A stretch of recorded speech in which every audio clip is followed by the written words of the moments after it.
안녕하세요. 오늘은 특장 암호화폐죠. 솔라나. 여기에 거의 모든 걸 걸고 있는 회사가 있어서요.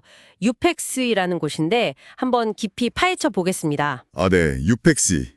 비트코인 하면 떡 떠오르는 마이크로 스트래티지랑 비슷하면서도 훨씬 더 변동성이 큰 길을 가는 것 같더라고요. 맞아요. 마이크로 스트래티지 생각하시는 분들 많을 텐데 유펙스는 그 결이 좀 다르죠. 네, 여러분이 주신 자료들 보니까 행보가 정말 대담해요. 단순히 솔라나를 많이 가졌다 이걸 넘어서 아예 기업 전략의 핵심으로 삼고 있더라고요. 그게 참 흥미로운 포인트 같아요. 그렇죠. 그래서 오늘은 이 회사가 솔라나를 얼마나 가지고 있는지, 또 주가는 왜 그렇게 막 롤러코스터를 탔는지, 네네. 그리고 최근에 뭐 6월 주요 성과라고 하던데 구체적으로 어떤 움직임을 보였는지 좀 집중적으로 보려고 합니다. 좋습니다. 오늘 이제 유펙시의 이런 접근 방식이 가진 기회가 뭔지, 또 반대로 위험 요인은 뭔지, 특히 이제 투자자 입장에서 뭘 주목해야 할지 명확하게 짚어보는 게 목표가 되겠네요. 네, 맞습니다. 자, 그럼 바로 본론으로 들어가서 유펙시가 솔라나를 얼마나 가지고 있나요? 그 규모부터 좀 볼까요? 이게 꽤 인상적입니다. 2025년 6월 말 기준으로요. 73만 5,692솔. 73만 개가 넘네요. 와, 네. 근데 이게 불과 한 달 전, 그러니까 5월이랑 비교하면 8.2%나 늘어난 수치예요. 한 달 만에요. 네. 이걸 최근 솔라나 가격 7월 9일 오전에 한 151달러 정도였는데 이걸로 계산하면 대략 1억 1,100만 달러. 우리 돈으로 치면 한 1,400억 원이 넘는 거죠. 이야, 1,400억 원. 정말 큰 금액이네요. 근데 이걸 그냥 가지고만 있는 게 아니라면서요. 이걸로 수익도 낸다고? 네, 맞아요. 여기서 유펙시 전략이 좀 더 명확해지는데요. 보유한 솔라나를 그냥 금고에 넣어두는 게 아니에요. 이걸 네트워크 검증에 참여시켜서 이걸 보통 스테이킹이라고 하죠. 아, 스테이킹. 네. 네, 이걸로 연 8% 정도의 추가 수익을 얻고 있어요. 그러니까 단순히 가격 오르는 것만 보는 게 아니라 솔라나 자체를 이자를 낳는 뭐랄까 핵심 금고 자산으로 쓰겠다는 거죠. 금고 자산으로 암호화폐를 그것도 변동성 높은 솔라나를 택하다니. 시장 반응이 정말 격렬했을 것 같은데요. 주가가 아주 날렸다고 들었습니다. 그야말로 롤러코스터였죠. 진짜 극과 극이었습니다. 한때는 뭐 대규모 주식 매도 신청 가능성 이런 얘기가 나오면서 주가가 무려 60% 가까이 폭락했어요. 4달러 선까지 그냥 곤두박질 쳤죠. 60%요?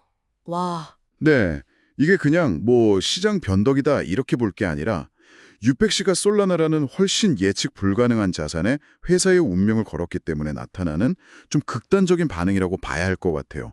잠재 수익도 크지만 잠재 손실도 어마어마하다는 걸 시장이 아는 거죠. 그런데 또 바로 엄청나게 급반등했다는 소식도 있었잖아요. 네, 맞아요.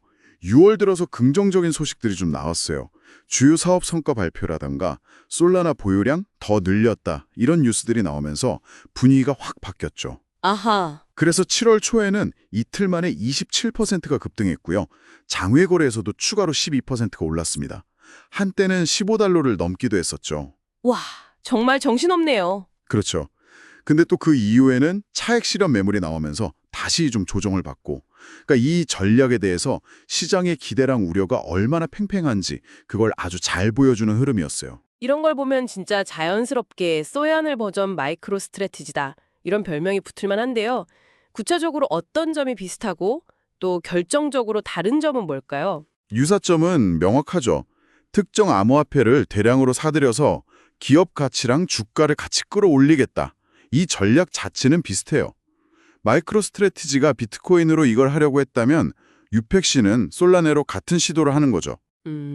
그렇죠. 하지만 결정적인 차이는 역시 뭘 선택했느냐, 그 자산 자체에 있는 것 같아요. 아, 그렇죠. 비트코인이랑 솔라나는 또 다르니까요. 변동성이나 뭐랄까 기술적인 불확실성 같은 게 솔라나가 훨씬 크다고 봐야 하나요? 정확합니다.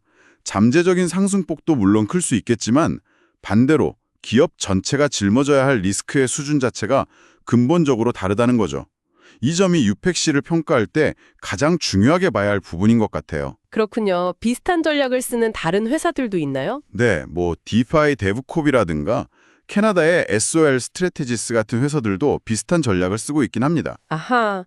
그런데 유펙시가 단순히 솔라나만 삼아오는 게 아니라 최근에 또 다른 의미 있는 움직임들이 있었다고요?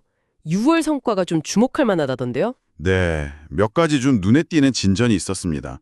우선 유팩시 주식에 대한 옵션이 나스닥에 상장됐어요. 옵션 상장이요? 그건 어떤 의미가 있죠? 이건 투자자들한테 유팩시의 높은 변동성을 이용해서 수익을 내거나 아니면 반대로 위험을 좀 피할 수 있는 그런 파생 상품, 도구가 생겼다는 의미가 있죠. 아, 투자 수단이 더 다양해졌다 이런 거군요. 그리고 주식을 토큰화한다는 계획도 있던데요. 이건 좀 파격적으로 들리는데. 맞아요. 슈퍼스테이트라는 플랫폼을 통해서 자기 회사 주식을 블록체인상의 디지털 토큰으로 만들 계획을 발표했거든요. 네. 이건 주식의 유동성을 높이고 또 블록체인 기반의 자본시장에 직접 참여하려는 뭐랄까 아주 야심찬 시도라고 볼 수 있습니다. 그렇군요. 또 다른 건 없었나요? 아, 그리고 개인 투자자들이 많이 쓰는 웨불이라는 플랫폼하고 연계해서 IR, 그러니까 기업 설명 활동 역량을 강화하는 데도 힘쓰고 있다고 하고요. 이런 움직임들을 다 종합해보면 CEO의 메시지는 결국 우리 소리하나 전략 자신 있다. 뭐 이런 걸로 해석될 수 있겠네요. 네, 그렇죠. CEO가 주주 이익 극대화를 위해서 자본 조달 잘하고 기업 가시성 높이겠다 이렇게 강조했거든요. 결국은 솔라나 전략을 성공시켜서 기업 가치를 끌어올리겠다 이런 의지의 표현으로 볼 수 있겠죠. 자, 그럼 이쯤에서 한번 정리를 해보죠. 우펙시의 전략, 기회 요인이랑 위험 요인을 딱 압축한다면 어떻게 될까요? 기회는 명확합니다. 만약에 솔라나 가치가 정말 폭발적으로 상승한다면 우펙시의 기업 가치는 그 이상으로 뛸 수 있겠죠.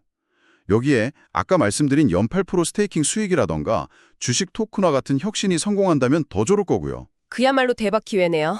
하지만 위험 요인 역시 만만치 않죠. 그렇죠. 앞서 얘기 나눴던 그 극심한 주가 변동성, 이게 가장 큰 위험이겠죠. 네, 그렇습니다.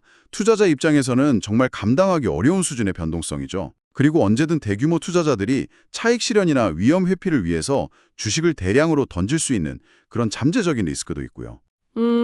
또 근본적으로 솔라나 자체 그리고 암호화폐 시장 자체의 예측 불가능성은 항상 안고 가야 하는 부담이고요.